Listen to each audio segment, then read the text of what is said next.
Good evening and welcome, everybody. Thank you for joining us tonight for our virtual event, Cancer and the Vote, Health, Hope, and the 2024 elections. My name is Phil O'Brien, and I'm a volunteer from Wisconsin, and I currently serve on the national board for the American Cancer Society Cancer Action Network, or ACS-CAN. I'm also the Cancer Votes National Ambassador.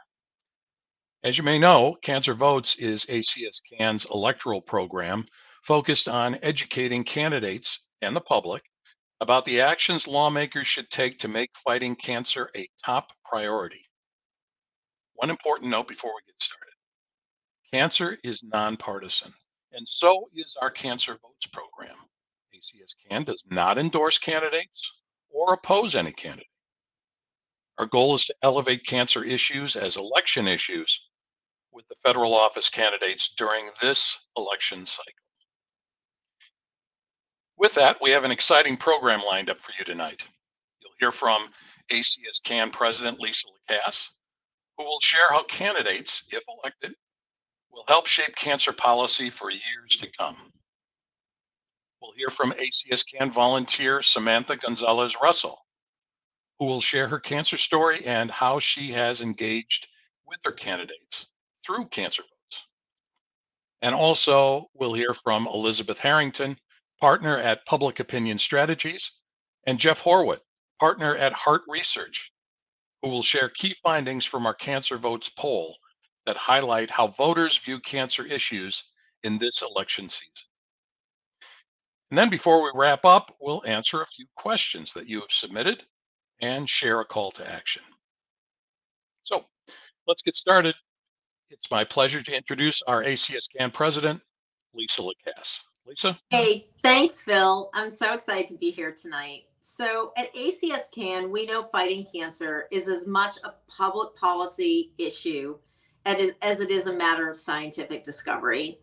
Every single day, lawmakers at all levels of government play a critical role in leading policy changes that are vital to the fight against cancer for people with cancer, the fight against cancer for people with cancer, our survivors, caregivers, and all who are at risk of the disease. Candidates, if elected, are going to vote on crucial issues like how much funding should go to cancer research and policies impacting healthcare, access to cancer screenings, and so much more.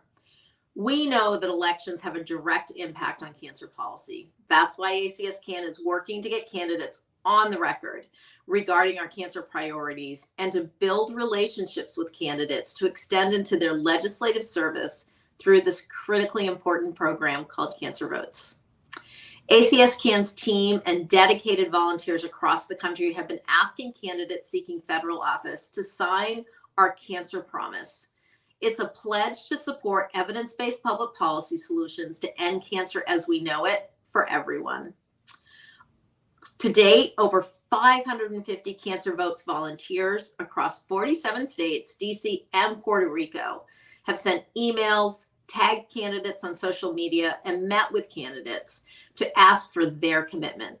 And I'm really happy to report that as of today, we have 88 candidates to date who've signed the Cancer Promise. Amazing, amazing results. And more candidates are signing every single week. Cancer Promise commitments are crucial for our success as we gear up for legislative work in 2025. Among our top priorities, we'll continue to work to increase investment in federal cancer research and increase to access to affordable, high-quality healthcare. I want to take a moment to talk more about the importance of federal investment in cancer research. The government's the largest funder of cancer research, and federal cancer research investment saves lives and drives innovation. It strengthens our medical workforce and fuels incredible economic growth. A record number of individuals living in the United States are surviving cancer today because of previous investments in cancer research over the decades. In fact, there are 18 million cancer survivors in the United States today, and death rates continue to decline, with fewer than 4 million deaths since 2019 than would have been the case if the trend had not been decreasing with investments that we have made. However, for the first time, the projected number of new cancer diagnoses in the United States is going to top 2 million in 2024, equivalent to almost 5,480 diagnoses every single day. So we know, based upon these statistics, that the burden of cancer is unacceptably high. So we are asking Congress to prioritize the highest possible funding increases for game-changing advances in prevention, early detection, and treatment through cancer research at the National Institutes of Health, the National Cancer Institute, and the Centers for Disease Control and Prevention. We know that these investments are critical to drive forward breakthroughs and advance the cures of tomorrow. And groundbreaking research, we know, is also just the start. We have to ensure that those advancements in cancer care is accessible to everyone. We must prioritize equitable access to care. Access to affordable, quality healthcare, we know from the data, can determine whether you live or die after a cancer diagnosis. People who are uninsured or who cannot afford the out-of-pocket costs for their insurance are less likely to get screened for cancer and therefore less likely to survive a cancer diagnosis. Because of the high cost of cancer care, patients need access to affordable healthcare plans. All of us want quality and affordable healthcare coverage for our own health and for our families. It's important to note that due to a law passed during COVID, so a current law right now, health insurance plans have become significantly more affordable for millions of people. As a result, more people paying out of pocket can afford coverage. So through the Affordable Care Act, those with lower incomes who purchase health insurance plans on the marketplace, so they buy their own individual plan, receive tax credits, and that helps make the plan much more affordable. We call this an enhanced tax credit. These enhanced tax credits were later expanded to provide even more individuals with financial assistance to help them afford their health insurance plans. These credits have led to record enrollment in marketplace plans, comprehensive coverage, and making it possible for more than 7.2 million people to have a path to affordable, comprehensive health insurance. So that means that more people have been able to prevent, detect, and treat cancer during this time. Like many other provisions, these enhanced tax credits, unfortunately, are set to expire in 2025. That's just the way the law was written. And that may mean that healthcare will be out of reach for these millions of people that have been relying on making healthcare insurance more affordable. And we know we just cannot let that happen. So ACS CAN is urging Congress to make permanent the ACA enhanced tax credits at their current levels before they expire in 2025. If the enhanced tax credits are not made permanent, affordability can become a barrier to life-saving cancer screening, early detection, treatment, and follow-up care. This is such an important issue. We all know the cost of cancer overall can be such a burden. And so another policy issue we are working on, in addition to affordable healthcare coverage, is to address healthcare affordability that ultimately can result in medical debt. People with cancer, we know, often bear significant healthcare costs because they have substantial healthcare needs. They use many different providers and sometimes can require very expensive treatments. They also have many indirect costs, things like transportation and potentially lodging. They may lose wages due to unpaid time off or in terrible outcomes, something like a job loss that adds to the already heavy cost burden. Many people with cancer and their families end up being left with crippling medical debt after their treatment, which can have an impact on their mental health and certainly their quality of life.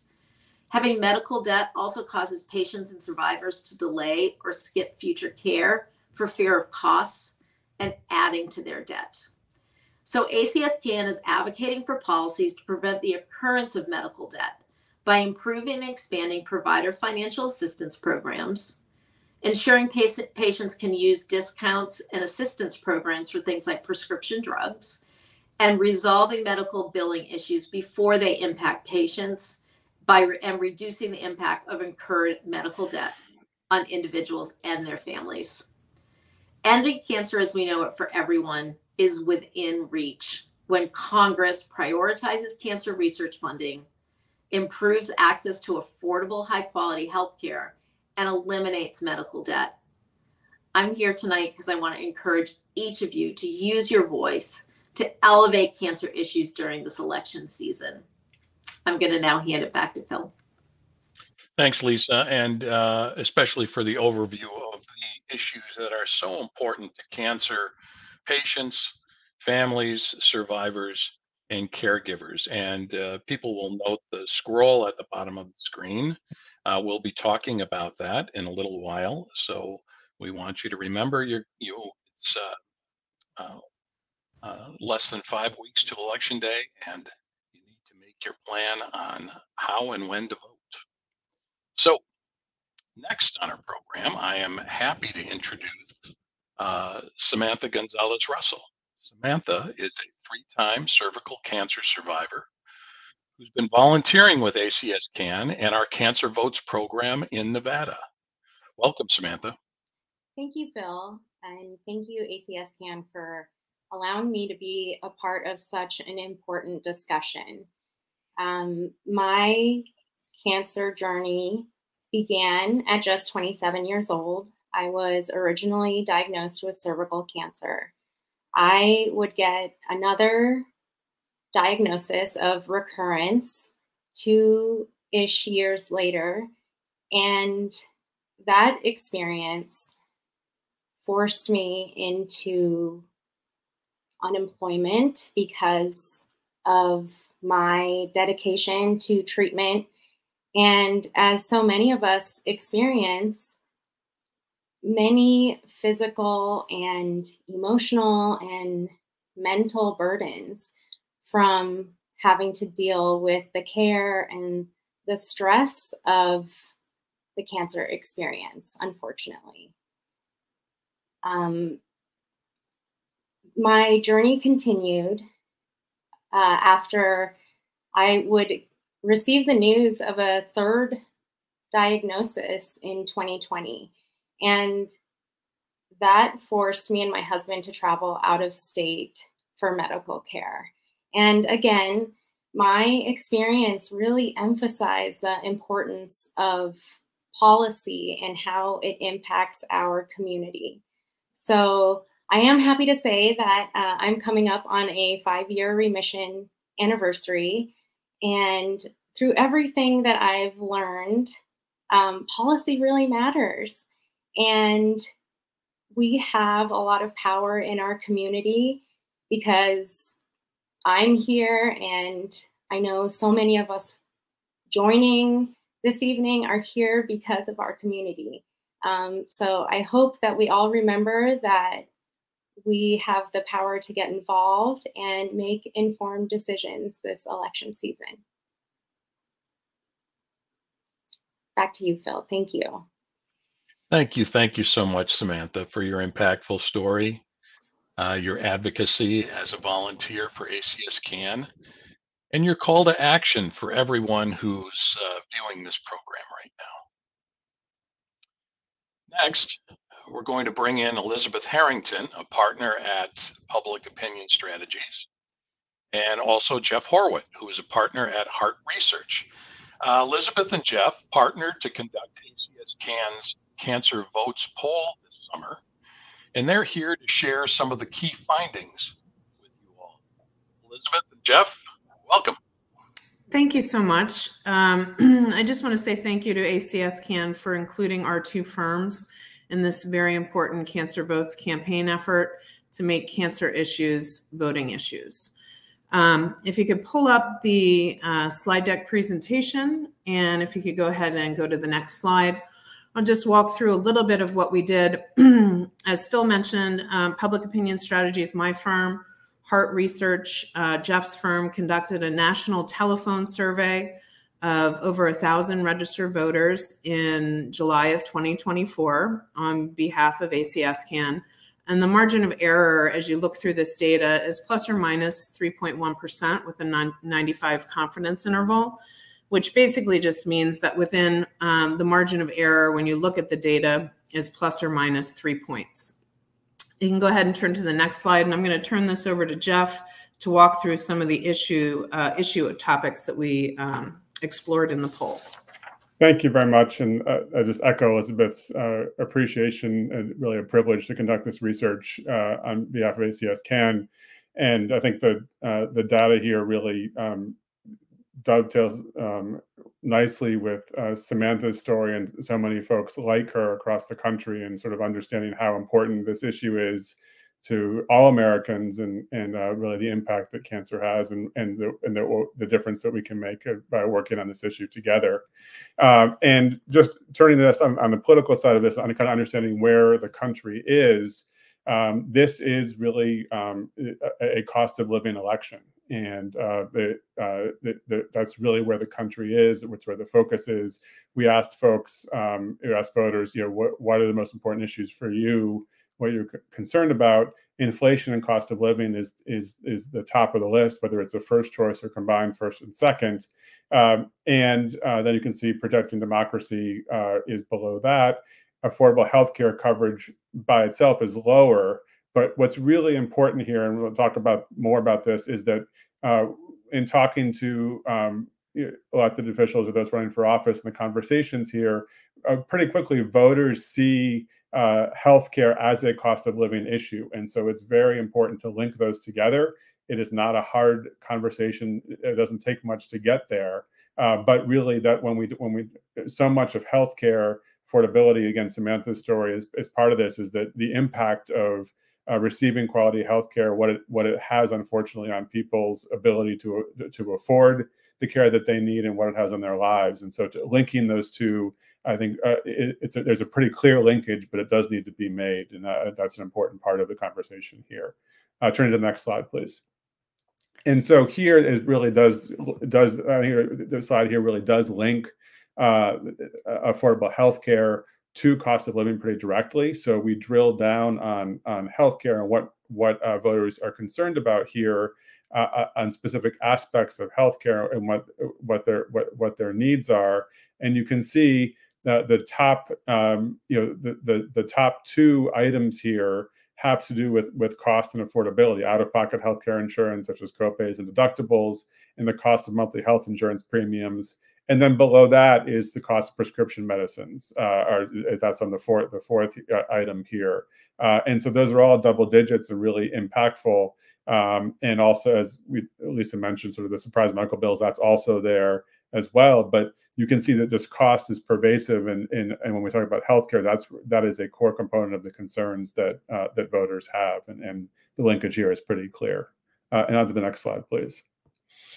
And as again, I think Samantha's story unfortunately does really speak to what so many Americans are facing these days. And again, I'll say we have a lot of data, a lot of numbers here, but these personal stories are really, really important. And talking with elected officials and your friends and across the country about raising up the importance of healthcare and work on cancer research as part of the conversation here.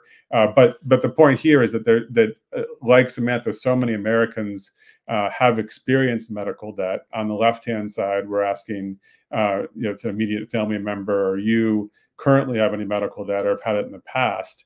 And 53% say that whether it's now or in the past, that they or a family member have had debt.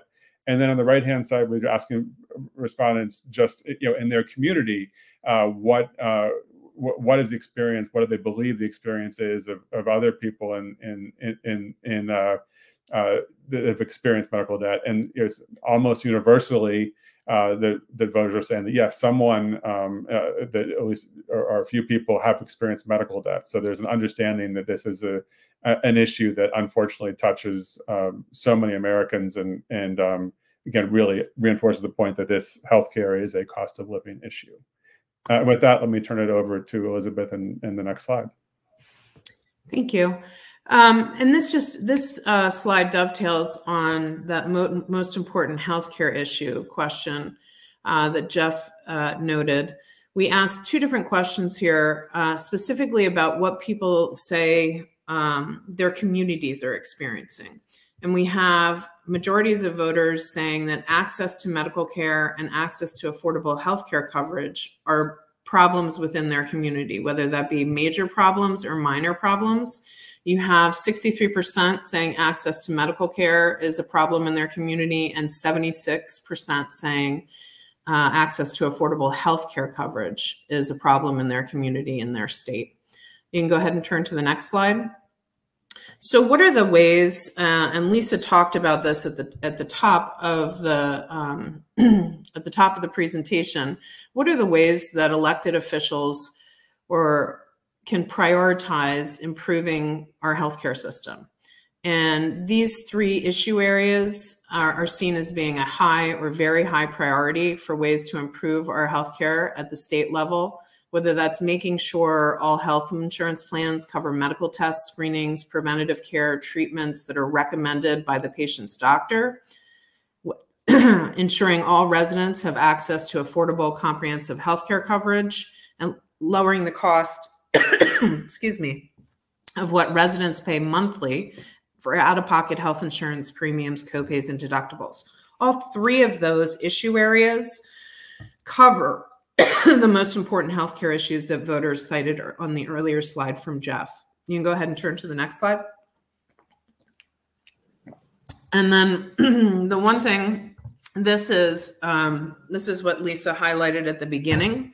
We presented to voters in the poll, and we read them these different policy areas that could be addressed by Congress, and asked for each one whether they would strongly support it, somewhat oppose, or strongly oppose each proposal. As you can see from the data on this slide, all of these proposals, policy proposals, to be considered by Congress this upcoming year, have overwhelming support among voters. They want increased federal funding to make cancer screenings and diagnostic tests free for patients. They want to increase federal funding for cancer research for the new treatments, therapies, and cures. They want to ensure patients who qualify receive the full benefits from financial assistance or drug discount programs. They want to increase and expand patient access to services and programs that address medical debt. And they want to make permanent the enhanced premium tax credits that the federal government provides to help working adults who qualify purchase an Affordable Care Act marketplace health plan. All five of those policy areas that are ACS-CAN's focus receive overwhelming support across the board, and this is bipartisan support. We have majority of voters across party supporting each of these proposals. And so it just goes to show that voters want elected officials to address these areas and feel that these proposals will help bring the cancer issues and address them at the forefront. And with that, I'm going to turn it back to Phil for, I think, the question session. In just a minute. Our thanks to Elizabeth and Jeff.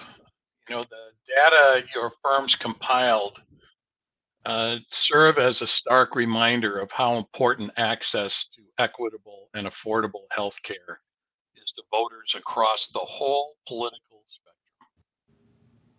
Okay, before we get to some of your questions, I want to take a moment to encourage our viewers to make a plan to vote.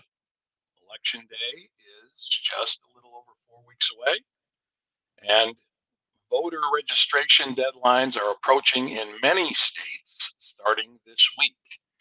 We encourage you to make sure you're registered to vote, and simply visit, as you've been seeing in the scroll down below on the screen, simply visit fightcancer.org/vote or text VOTE, VOTE, to 73508. Vote to 73508 and find out what's on your ballot and view our list of candidates who have signed the Cancer Promise. So make your plan to vote today. Okay, let's get to some of the questions our audience submitted.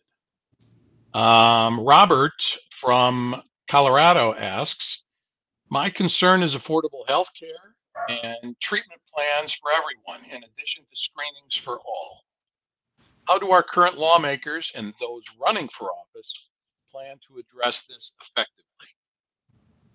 Lisa, you want to take a swing at this? Yeah, I'm happy to take a Great. swing at the answer. And Robert, thanks for the question. So I just want to echo what Samantha said. Policy is really important in the fight against cancer, and there are so many opportunities for candidates and elected officials when they are in office to support laws and measures. So we always have an opportunity for them to put a cancer policy issue forward.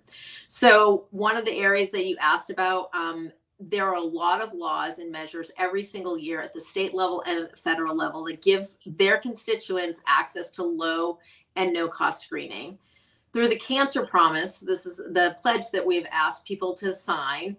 We've asked candidates to get on the record. And if they sign it, they say that they're willing to protect existing laws and support legislation to expand healthcare options and help patients access quality, affordable healthcare, and support legislation to ensure access to cancer prevention services, things like tobacco control and access to life-saving cancer screenings. And so one really great example right now is that we are trying to get Congress to pass the Medicare Multi-Cancer Early Detection Act.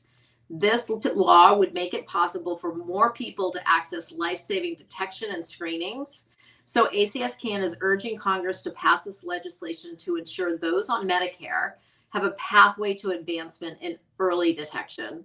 So support of this particular bill that I just mentioned, the MCED bill, as well as other legislation that reduces barriers to cancer screening, is possible for every legislator to make their voices heard through their vote to ensure that individuals can detect cancer earlier or have the treatment that they need to survive the disease. So I loved your question, Robert. Thank you so much for asking it.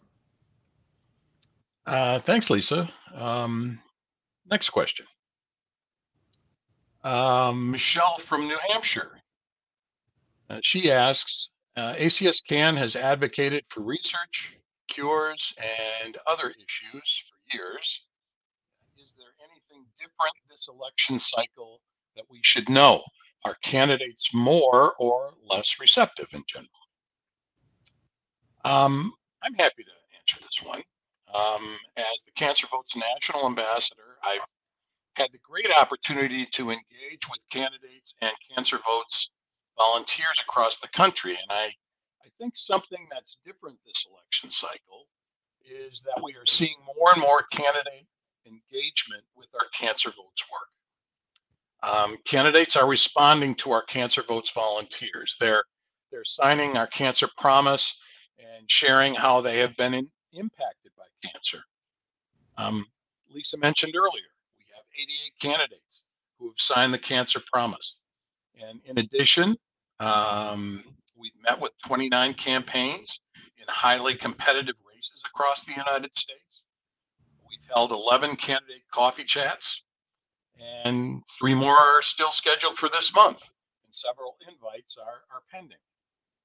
In my home state of Wisconsin, we held candidate coffee chats with both U.S. Senate candidates Tammy Baldwin and Eric Hovde, and I was happy that both candidates committed to sitting down with Cancer Votes volunteers from all across my state to hear about their cancer experiences and to talk about our cancer issues. Thanks for the question, Michelle. On to our last question. Carrie from Montana weighs in, and she asks, how do we respond when a candidate will not answer a question about our priorities? Well, Samantha, you and your fellow volunteers in Nevada have navigated through this, I think. What advice would you offer? That's right, Phil. Thank you, Carrie, for this question. It is an important one and something that we will encounter as volunteers. I think that it's important to remember that there is strength in numbers. So we can continue to work together like we have all mentioned and recruit additional volunteers. We can also explore the different avenues of reaching our candidates. There are in-person official events that you can have an opportunity to speak with them about the issues that matter. There are ways to reach their offices by email or phone and social media too. So with so many different avenues to get the job done, I think together we really can make it happen. Thank you again for the question, Carrie. That's great advice. And let's make sure that these campaign offices across the country know that we're out there. We're the strongest advocacy organization for cancer in the United States, and there's a reason for that. So thanks, Samantha. And that's all the time we have for questions tonight. I want to thank you all for tuning in, and thank you to our speakers, Lisa and Samantha and Elizabeth and Jeff. Remember, make your plan to vote. Visit fightcancer.org/vote or text vote to 73508 to see what's on your ballot and view our list of candidates who have signed the Cancer Promise and those who will sign the Cancer Promise before Election Day. Thanks again for tuning in. Good night. Thanks, everyone.